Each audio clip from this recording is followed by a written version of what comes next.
1757 সালে পলাশির যুদ্ধে বাংলার নবাব সিরাজউদ্দৌলাকে পরাস্ত করে ইংরেজ শাসকেরা ভারতবর্ষ দখল করে। তখন থেকেই ভারতবর্ষ হয়েছিল পরাধীন।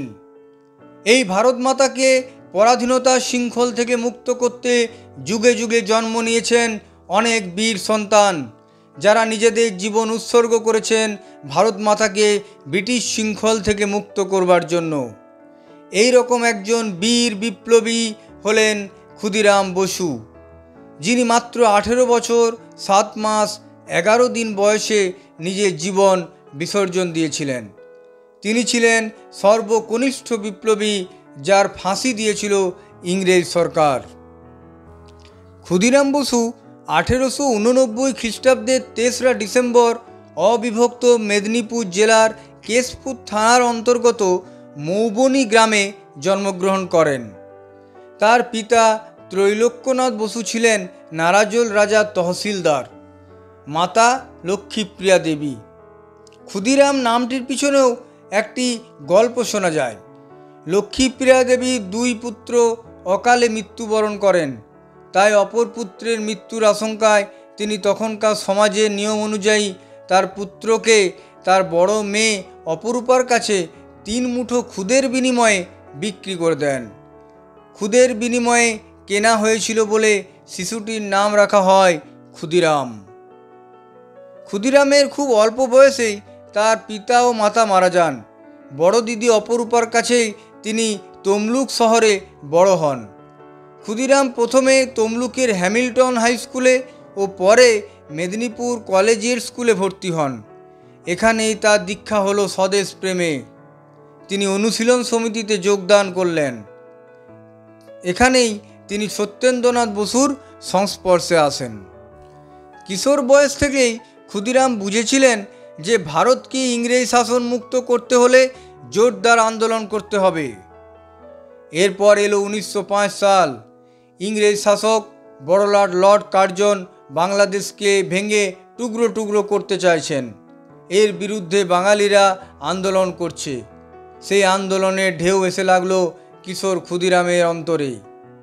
বিরাট মিছিল বের করলেন ক্ষুদিরাম। বঙ্গভঙ্গ আন্দোলনে নেতৃত্ব দিলেন। তার আহ্বানে যোগ দিল ধনী, দরিদ্র, শিক্ষিত, মূর্খ ও বামুন, মুচি সবাই। চলতে থাকলো বিলাতি দ্রব্য বয়কট, বিলাতি লবণে নৌকা ডুবিয়ে দেওয়ার কাজ। বাংলা তথা ভারতের বিপ্লবের অন্যতম কেন্দ্র ছিল মেদিনীপুর। এই শহরে তখন এক পুরাতন দুর্গে সরকারের উদ্যোগে এক প্রদর্শনী চলছে। ক্ষুদিরাম সেখানে গিয়ে প্রকাশ্যে স্বদেশীদের পত্রিকা বিক্রি করতে লাগলেন। পত্রিকাটিতে ইংরেজ সরকারের দোষ ধরে নানা রকম নিন্দা করা হয়েছিল। এই পত্রিকা বিক্রির সময় তিনি পুলিশের হাতে ধরা পড়ে যান, কিন্তু পুলিশকে মেরে সেদিন তিনি পালিয়ে যেতে সক্ষম হয়েছিলেন। পুলিশ অনেক খোঁজাখুঁজি করে অবশেষে তাকে গ্রেপ্তার করে। বিচারের দিন আদালতে তখন লোকে লোকারণ্য। এই প্রথম ইংরেজ শাসনের বিরুদ্ধে আওয়াজ তোলা কোনো কিশোর বিপ্লবীর বিচার হচ্ছে। বিচারের সময় বিচারক দেখলেন ক্ষুদিরাম এখনও সাবালক হয়নি। ক্ষুদিরাম সেদিন মুক্তি পেলেন। এবার ক্ষুদিরামের নেতৃত্বে শুরু হলো চরম সংগ্রাম। বিপ্লবীদের আন্দোলন চালাবার জন্য অর্থের প্রয়োজনে ব্যাগ লুট করত নির্ভীক ক্ষুদিরাম ও তার স্বদেশী সঙ্গীরা। এমনি করে স্বদেশ প্রেমে উদ্বুদ্ধ হয়ে স্নেহময়ী দিদি স্নেহের বন্ধন ছিন্ন করলেন কিশোর ক্ষুদিরাম এবং এগিয়ে চললেন দেশের মুক্তি সাধনায় কণ্টকাকীর্ণ দুর্গম পথে। তারপর 1908 সাল কলকাতায় প্রেসিডেন্সি ম্যাজিস্ট্রেট কিংসফোর্ডের অত্যাচারে সকলে অতিষ্ঠ। তাই বিপ্লবীরা সিদ্ধান্ত নিলেন এই নির্মম অত্যাচারী ইংরেজ ম্যাজিস্ট্রেটকে পৃথিবী থেকে সরিয়ে দিতে হবে। এ কাজের ভার পড়ল 2 কিশোরের উপর, পূর্ব বাংলার বগুড়ার প্রফুল্ল চাকি আর মেদিনীপুরের ক্ষুদিরামের উপর। কিংসফোর্ড তখন কলকাতা থেকে বদলি হয়ে গেছেন মজফ্ফরপুরে। ক্ষুদিরাম ও প্রফুল্ল চাকি, হরেন সরকার ও দীনেশ রায় ছদ্মনামে চলে গেলেন মজফ্ফরপুরে। সেখানে তারা উঠলেন শহরের ধর্মশালায়। সেখান থেকে কিংসফোর্ডের গতিবিধির উপর লক্ষ্য রাখতে লাগলেন তারা।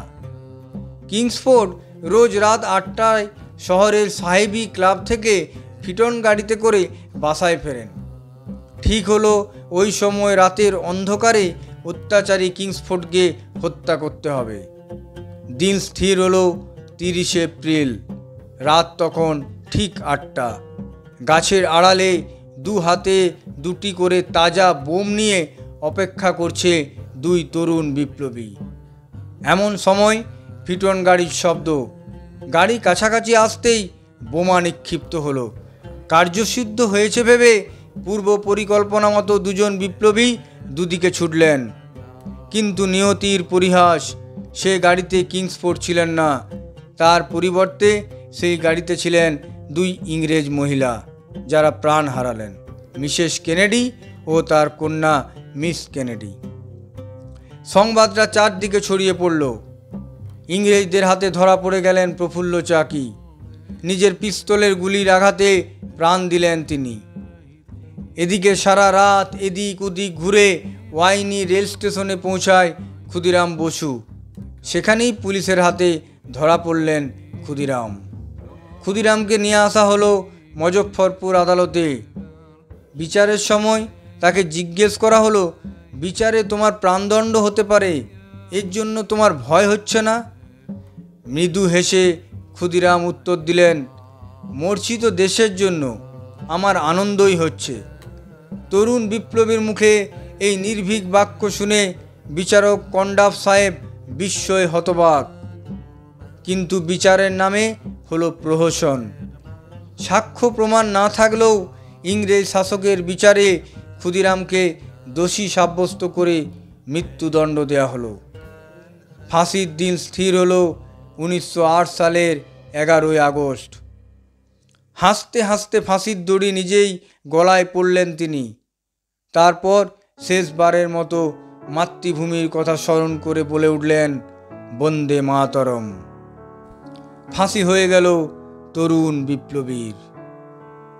এই তরুণ বিপ্লবীর সম্মানে বাঁকুড়ার লোককবি পীতাম্বর দাস রচনা করলেন দেশাত্মবোধক গান, একবার বিদায় দে মা, ঘুরে আসি, হাসি হাসি পড়ব ফাঁসি, দেখবে ভারতবাসী। ধন্যবাদ বন্ধুরা, আপনারা শুনলেন স্বাধীনতা আন্দোলনের কনিষ্ঠ শহীদ ক্ষুদিরাম বসুর জীবন কাহিনী। যদি ভালো লেগে থাকে একটু লাইক, কমেন্ট ও শেয়ার করে দেবেন। আর যারা এই চ্যানেলে নতুন তারা চ্যানেলটি সাবস্ক্রাইব করে পাশের বেল আইকনটি প্রেস করে দিবেন, যাতে এই রকম নতুন নতুন ভিডিও নোটিফিকেশন আপনাদের কাছে পৌঁছে যায়।